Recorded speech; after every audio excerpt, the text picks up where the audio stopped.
नमस्कार दोस्तों, स्वागत है एक और नई वीडियो में। आज की ये वीडियो आपके लिए बहुत ही महत्वपूर्ण और जानकारी से भरपूर होने वाली है। भारत में हर दिन करीब 2 से 3 करोड़ लोग ट्रेन से यात्रा करते हैं और ट्रेन से सफ़र करने वाले यात्रियों को आए दिन कई तरह की समस्याओं का सामना करना पड़ता है। कभी टिकट रिजर्वेशन को लेकर तो कभी टिकट कन्फर्मेशन को लेकर।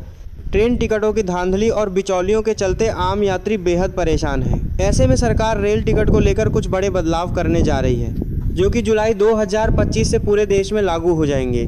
इन बदलावों का मकसद है कि यात्रियों को एक सुगम, सुरक्षित और पारदर्शी यात्रा अनुभव मिल सके, जिसमें दलालों और एजेंटों का हस्तक्षेप कम से कम हो जाए। सरकार द्वारा सबसे पहले जो बड़ा बदलाव किया गया है वो ये है कि अब तत्काल टिकट बुकिंग केवल वही यूज़र्स कर पाएंगे जिनका IRCTC अकाउंट आधार कार्ड से लिंक होगा। इसके साथ ही बुकिंग के समय OTP वेरिफिकेशन भी अनिवार्य कर दिया गया है। यानी अब बिना आधार से लिंक अकाउंट और OTP वेरिफिकेशन के आप तत्काल टिकट नहीं बुक कर पाएंगे। दूसरा बड़ा बदलाव यह है कि रेल टिकट एजेंट अब तत्काल टिकट बुकिंग के शुरू होने के 30 मिनट तक कोई भी टिकट बुक नहीं कर पाएंगे। यानी अगर AC कोच के लिए बुकिंग सुबह 10 बजे शुरू होती है तो एजेंट 10:30 पर ही बुकिंग कर पाएंगे। इसी तरह अगर अब टिकट बुकिंग को काला हो जाता या फिर स्लीपर क्लास के लिए बुकिंग 11 बजे शुरू होती है तो एजेंट 11:30 के बाद ही टिकट बुक कर सकेंगे। इसका फ़ायदा आम यात्रियों को मिलेगा ताकि एजेंट पहले से सारे टिकट ना हथिया ले। तीसरा बदलाव वेटिंग टिकट को लेकर है। अब वेटिंग टिकट केवल जनरल कोच में मान्य होंगे। अगर किसी यात्री के पास स्लीपर या AC कोच का वेटिंग टिकट है तो वह उन डिब्बों में यात्रा नहीं कर सकेगा। इससे रिजर्वेशन वाले यात्रियों को असुविधा नहीं होगी और वेटिंग टिकट केवल जनरल कोच में मान्य होंगी। और वेटिंग टिकट को मैंने है तय कर तोड़ों के पात्र केवल जनरल कोच में मान्य होंगे।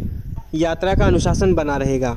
चौथा बड़ा बदलाव टिकट बुकिंग की समय सीमा को लेकर है। पहले टिकट 120 दिन पहले बुक किया जा सकता था, लेकिन अब इस अवधि को घटाकर केवल 60 दिन कर दिया गया है। इससे एजेंटों और दलालों की बुकिंग पर रोक लगेगी और असली यात्रियों को टिकट मिलने की अवधि को देगा, संभावना बढ़ेगी। पांचवा बड़ा बदलाव टिकट चार्ज और रिफंड पॉलिसी को लेकर है। अब रिजर्वेशन, सुपरफास्ट और तत्काल चार्ज बढ़ा दिए गए हैं। साथ ही अगर आपने कोई तत्काल टिकट बुक कराया है और वो कंफर्म हो गया है तो उसे कैंसिल करने पर कोई रिफंड नहीं मिलेगा। यानी अब आपको टिकट बुक करते समय अधिक सोच समझ कर फैसला लेना होगा, क्योंकि कंफर्म है आपको रिफंड नहीं मिलेगा। तत्काल टिकट पर कोई पैसा वापस नहीं मिलेगा। छठा बदलाव पहचान पत्र को लेकर है।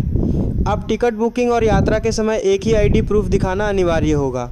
पहले आप टिकट बुक करते समय एक ID और यात्रा के समय दूसरी ID दिखा सकते थे, लेकिन अब यह मान्य नहीं होगा। इससे फर्जी बुकिंग और गलत टिकट की समस्याओं पर रोक लगेगी।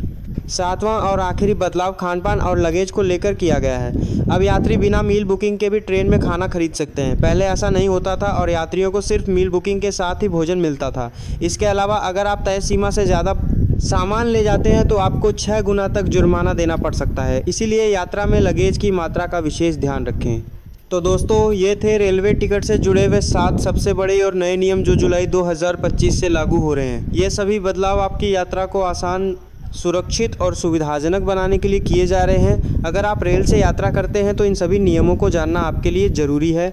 अगर आपको ये जानकारी उपयोगी लगी हो तो वीडियो को एक लाइक ज़रूर दें और हमारे चैनल को सब्सक्राइब करके जुड़ जाएं, ताकि आप आगे भी ऐसी ही सरकारी बदलावों और सुविधाओं की सच्ची जानकारी आप तक सबसे पहले पहुंचती रहे। धन्यवाद।